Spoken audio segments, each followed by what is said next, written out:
The full-scale Milky Way was a big part of what drew me to Elite originally. However, I found it curious no expedition focused on the real data, so I set out with the idea of an expedition that celebrates and explores both the fictional and real galaxies at the same time.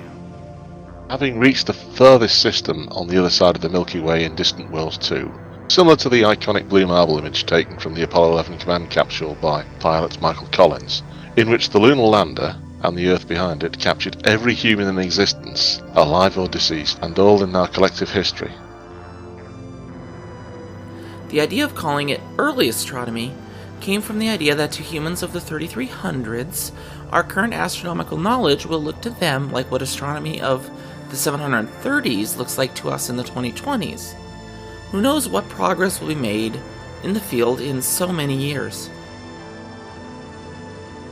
I've always been a fan of looking up at the stars and different things you can see, but I've never pushed my astronomy knowledge enough to know what star, constellation, nebula, etc. I'm looking at. The CEA series has been really awesome in not only learning lots of stuff as I read up on the places we visit, but I can also make the connection between things I've seen and the things I'm learning about, and visiting in-game.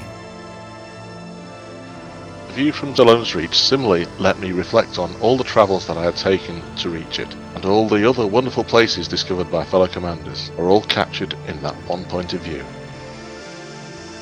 Overall, it's a fun and exciting learning experience for me.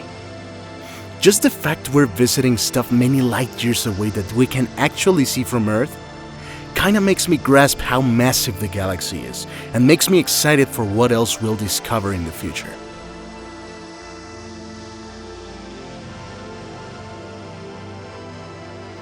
The most memorable CEA moment for me was visiting the stars of Orion's belt. I always associated Orion with cool autumn nights spent around a campfire. My favorite constellation, and all my life, has been a flat object in the celestial sphere. It's also moments like when we visited Betelgeuse.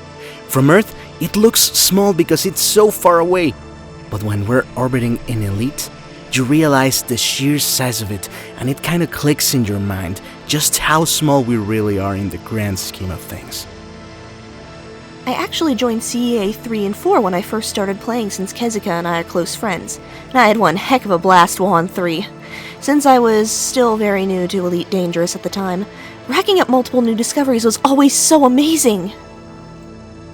So, in regards to the original CEA expedition, I learned that Kezika had announced this very interesting concept. It wasn't so much about sightseeing as it was about learning some of the history of astronomy, what discoveries, insights made from observations of particular stars that made fundamental changes to our understanding of stellar formation, our galaxy structure and the universe in general. So yeah, sign me up. The CEA expedition for me gave depth to the universe in a way that related Elite Dangerous to something personal in my life. Humans, I think, are primarily visual creatures, and visual observation, conjecture, hypothesis, and then prediction of events, learning about what unique features or qualities that specific star systems had, helps to put the discovery in both a historical context of what was understood at the time, and hopefully inspires future astronomers and scientists to look outside the box.